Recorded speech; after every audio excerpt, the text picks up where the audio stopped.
Domingo do Bom Pastor, quarto domingo da Páscoa. A igreja dedica este dia como uma jornada de oração pelas vocações sacerdotais e religiosas.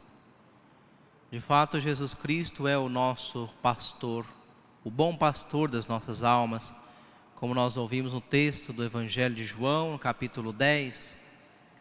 Jesus se compara a um pastor bom que apacenta com cuidado, com sacrifício pessoal, as suas ovelhas. Assim, Ele age conosco. O Senhor dá a sua vida por cada um de nós. E quando Ele diz isso, não está apenas realizando um bonito discurso, mas Ele fala com propriedade.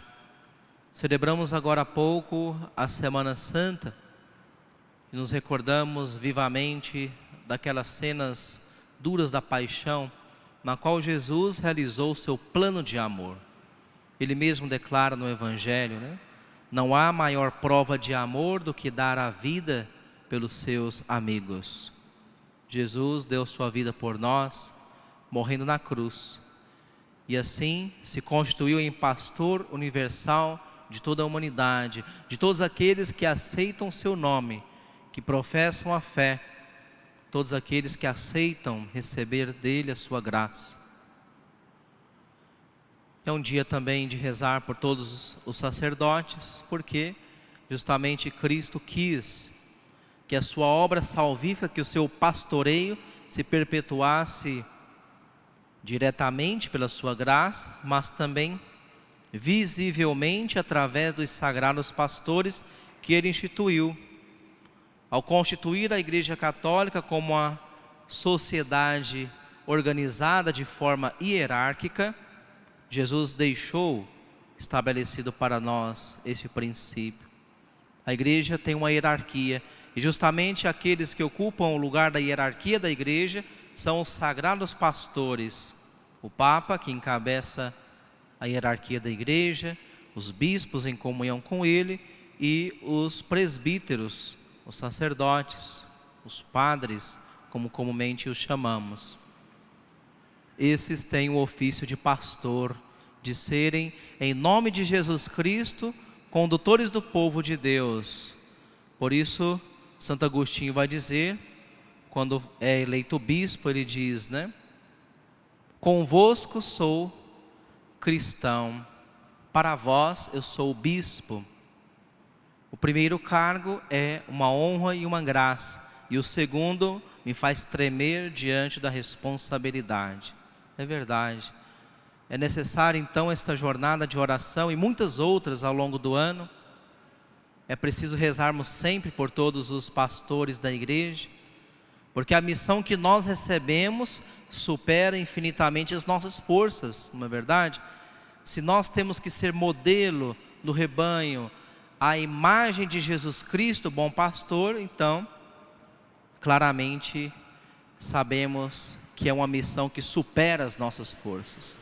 Porque nós, sacerdotes, os bispos, o Papa, somos tirados do meio do povo.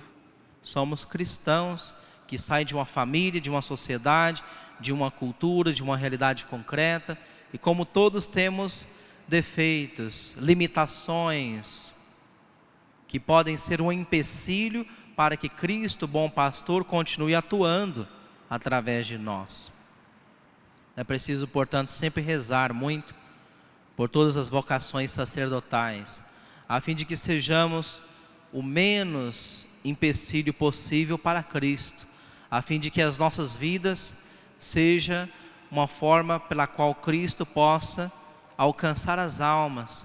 Quando nós, pastores, administramos os sacramentos, a confissão, perdoando os pecados, quando nós celebramos a Santa Eucaristia, quando nós batizamos, quando nós ungimos os enfermos ou moribundos, quando nós unimos os casais em matrimônio, quando conferimos o sacramento da crisma, quando nós pregamos a palavra de Deus com autoridade, quando nós dirigimos as comunidades e as demais instituições que a Igreja Católica tem, precisamos sempre contar com as orações de vocês, porque assim poderemos ser um pouco melhores instrumentos de Cristo. Jesus, no Evangelho, fala de dois tipos de pastores, né? O ideal e aquele que não deve existir. O bom pastor, que é aquele que dá a vida pelas suas ovelhas, que se sacrifica por elas, que as ovelhas o reconhecem pela sua voz. E o outro tipo de pastor que Jesus chama de mercenários, né? São aqueles que se aproveitam das ovelhas, aqueles que são egoístas, aqueles que não estão unidos ao bom pastor que é Cristo, mas que na hora do perigo, ao invés de proteger as ovelhas, foge covardemente. Essa é uma realidade que existe na igreja desde sempre. Já começou nos primeiros pastores que Jesus instituiu, foram os 12 apóstolos. Entre eles, Judas Iscariotes, pastor também, bispo da igreja, apóstolo de Jesus Cristo, foi um mercenário, traiu o Senhor. Depois também temos a Pedro, que foi escolhido para ser a cabeça da igreja, para ser o principal entre os apóstolos, o príncipe dos apóstolos, aquele que recebeu as chaves do reino dos céus. Ele não foi um mercenário, mas foi um pecador. Traiu Jesus, negando 3 vezes. Mas, como foi humilde, se arrependeu dos seus pecados, Jesus o perdoou e assim se tornou um bom e santo pastor. E hoje é o grande São Pedro, rocha firme da igreja. E os seus sucessores, os papas, o sucederam ao longo dos séculos no governo da igreja. Que ao longo dos séculos, se nós estudamos com profundidade bons livros que refletem a realidade da história da igreja, não esses livros tendenciosos, né? Muitas vezes a gente estuda no colégio ou na faculdade, escrito por ateus militantes, anticristãos. Quando nós lemos a história objetiva, mesmo assim nós vemos que a realidade da história da igreja foi marcada por santos pastores e também por mercenários, infelizmente. Ao longo da história, a igreja nunca tentou esconder essa realidade, porque é impossível, mas não podemos também cair no extremo de acreditar nas lendas negras que demonizam toda a igreja católica. Isso não é verdade, porque o acervo de santos da igreja é muito grande.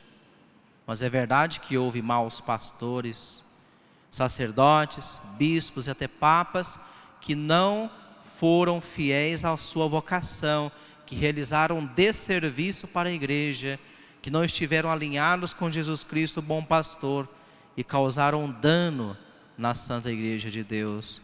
Mas como a igreja não é obra de homens, mas de Deus, ela perseverou, né? Nosso saudoso bispo, Dom Manuel Pestana, nas aulas de história para nós, ainda tive o privilégio de ter algumas aulas com ele, alguns cursos, né? Ele já era bispo emérito, mas ainda no seminário lecionava. Nas aulas de história da igreja ele dizia para nós: não se preocupe, a igreja é indestrutível. Muitos bispos e cardeais tentaram destruir a igreja e não conseguiram. Então, se nem os cardeais e os bispos conseguiram, então ninguém vai conseguir, né? Fiquem tranquilos. Por maior besteira que vocês possam fazer, vocês não vão destruir a igreja. Fiquem em paz, porque a igreja é obra de Deus. E é verdade.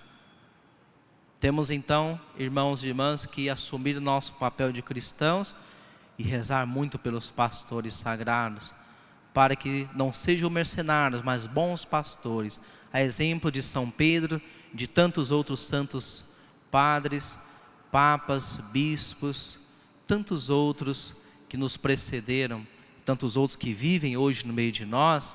Existem muitos sacerdotes santos na igreja, muitos bispos santos que dão a sua vida pelo rebanho, mas normalmente são pessoas anônimas, que chamam pouco a atenção. Os santos não saem muito nos holofotes, não saem nas capas de jornal e de revistas, porque eles estão nesse mundo fazendo a obra de Deus e não estão buscando a sua própria autoimagem. Aqueles que dão escândalo, esses sim, esses ficam famosos imediatamente, e as suas palavras, as suas imagens viralizam no mundo todo em questão de segundos. Por quê? Porque porque o mundo quer propagar o escândalo, a santidade não, mas existem muitos santos entre nós.